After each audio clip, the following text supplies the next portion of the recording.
and email it, or bring it physically to you guys. Yes. So my idea was, we need all of this to be form filled so that you get it electronically and it's stored in the website.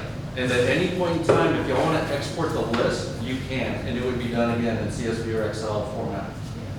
So that would be the idea. So I think this is just one more, and I'd be willing to put that into that bucket if you all need. Okay. Yeah. I have one more thing that might cost money, so I'm gonna ask and you can tell me. Okay.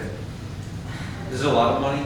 I don't know. I have no idea. I tried. Is- No money. Would we have the ability, would you have the ability to put a link that you could tag to go to the recorded, not audio, the video of the city meetings? Oh, absolutely. So, Is that an expensive thing? no, because you're just linking out. Yes. Yeah, you're just really linking out. What I would suggest is to build a YouTube channel and build that out, and that way everything can be embedded into the site very easily, or you're linking out to those videos. Right, That would be very if you simple. remember, our IT people came in early last year, and told us that same thing, that we could create, either a YouTube channel for people to subscribe to, link it to your site, and that's where they can be uploaded. They also talked about, the functionality of what you would use to video it. They were kind of expensive at that time. We've since been talking to the IT folks about what are some other options that are out. They came in a few weeks ago and tested a camera here, a camera you can buy through Logitech for about $1,000 that you can connect through Zoom that would record your meetings and can upload them that way to a link. But I remember that the challenge with us at that time, people wanted them on the site. That's a storage issue for us. So that was why they recommended link it out somewhere else. If I can, I'm sorry. So if I can speak to that, so one of the things you do not want to do is carry a lot of weight on your site. What I mean by that is you don't want to upload video after video after video after video. I mean, the audio is already one thing. We compress those files and we break them down as much as we can without losing the integrity of the sound. Video is a lot more complicated and it's still going to be very robust and big. And the more video you put on a site, it's going to slow you down. So when you look at that, it's going to be the page speeds that are going to not load very well. And what happens when a page doesn't load? People go off and jump off and go somewhere else. And you don't want that. So the recommendation again would be put it on YouTube, let them house the data, and we basically embed the links or link out to those specific videos. That'd be the easiest way. Thank you very much. Thank Do you. we know how many people actually even visit our website? I'm not talking about pay the bill for the water. I mean, actually just visit. Do we have those numbers? Because I'm curious if people really even. I mean, I can send the information. I don't know what the last number was. So I don't want to speak out of turn, so I'd rather go back to my office tomorrow and I can send Monique an email with that information. We have it all. And the proposal. Yes, sir. Yeah, because I definitely would just like to know the numbers because, I mean, I understand 4,000 plus, like I said, we can do add-ons and, get a little more costly, but I'm just saying if people aren't really using the site in the first place, to be honest, I mean. I think people are using the site. I mean, no, I'm not saying they could be using the site, but for instance, as earlier, when you were here, you heard that some residents, their stuff was already on the site, they just didn't know. Right. So, and that could be just not, I mean, taking your time to search the site. That's what Susan was saying. She just wants it user friendly, especially Yes. with somebody like me who's not computer literate. You want a simpler bundling system. Well, we just need the search to work. That would make so many other things Easier. work. We can do that. Okay. We will look at that. We'll send Thank you. that in. You bet. Are we done with 9H? Yes. I'm good for now. Okay, thank you very much, sir. Thank you, Mayor. Thank you, Council. We will now move on to 9I, presentation and discussion on the City of Kirby health permits and food handling requirements. I will turn this over to City Manager.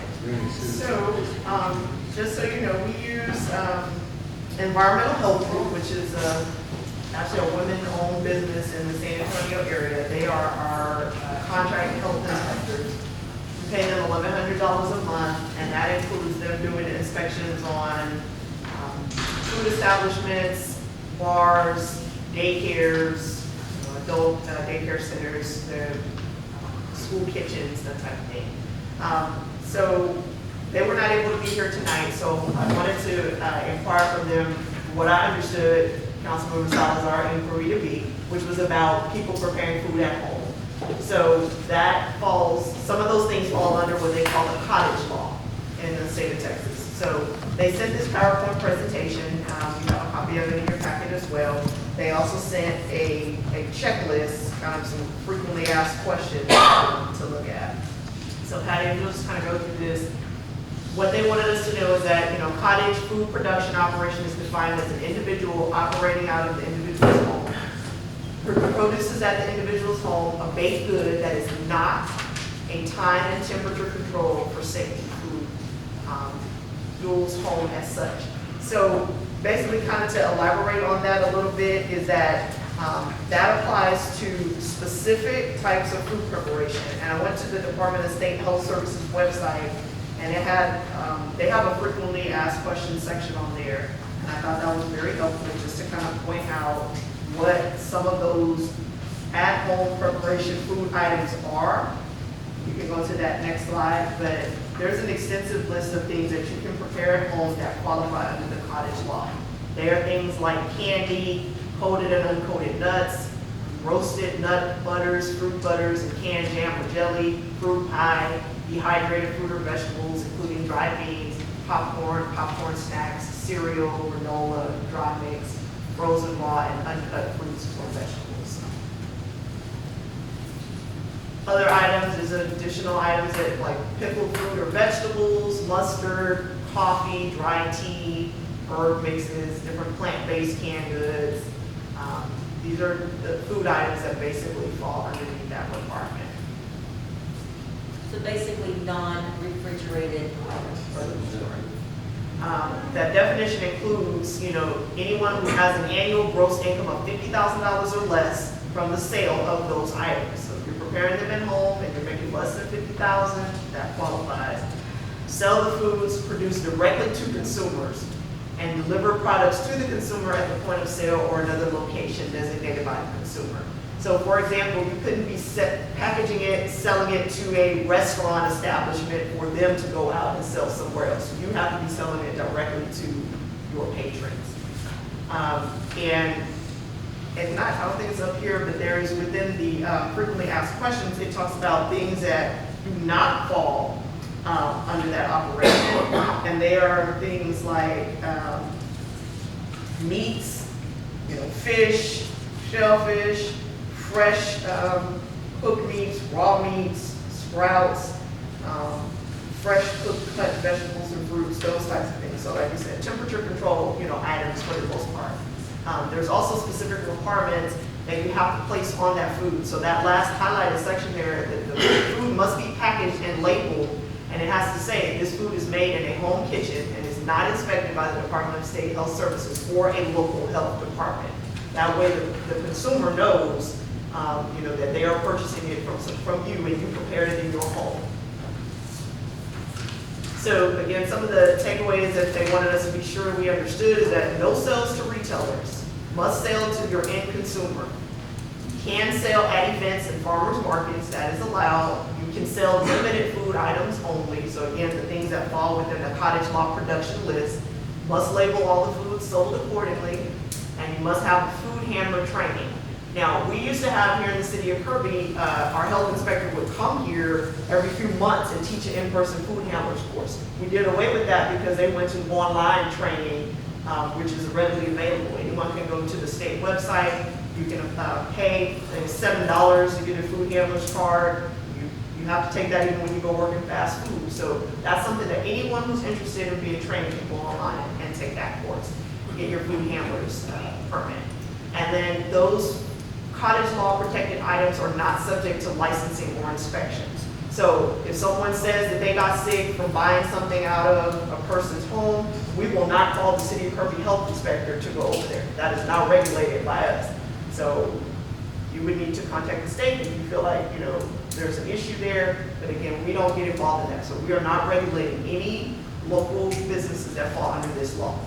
Now, one of the things that came up is if you are barbecuing in your home and selling that out of your home, that is not protected by the cottage law. That is going to require you to go to get some additional state licensing and permitting. And so again, the best place to get that would be to go to that state website and see what those requirements are to obtain the appropriate licensing and permitting that you need.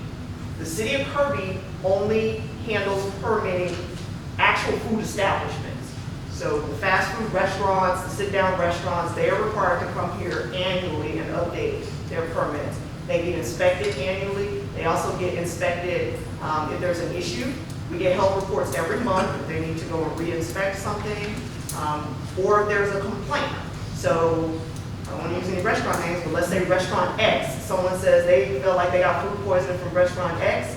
We will send the city of Kirby health inspector to restaurant X to inspect them. If they find an issue, they can be shut down temporarily until that issue is resolved. Or if restaurant X failed to update their annual permit, they can be shut down temporarily until that has been updated. Does that, do we do the ones on wheels also? Yes, so like a food truck, Right. food truck, yes, We we do that. will do those as well. Now, if a person has a, let's say a licensed, mobile food business, they can have a license, from the state to have that mobile business, and all they have to do is come in and provide that information, Right. show us that they have that. But if they want to be stationed here, we've had those before. This is a food truck that is only stationed here in Kirby at this location. They come and get their. Well, when I first brought this up, the concern wasn't so much for the food trucks and all that. The concern was the cottage laws. And I know that a lot of people, and nor did I, to be frank with you, I did not know what the rules were. It wasn't until a young lady posted, I know the gentleman over here, Buddy, got his information from Kirby Community, which was all correct. The young lady that did post the correct information when they showed me the post, I went and looked up the law. And my only concern was for people who were doing this to make sure that they had a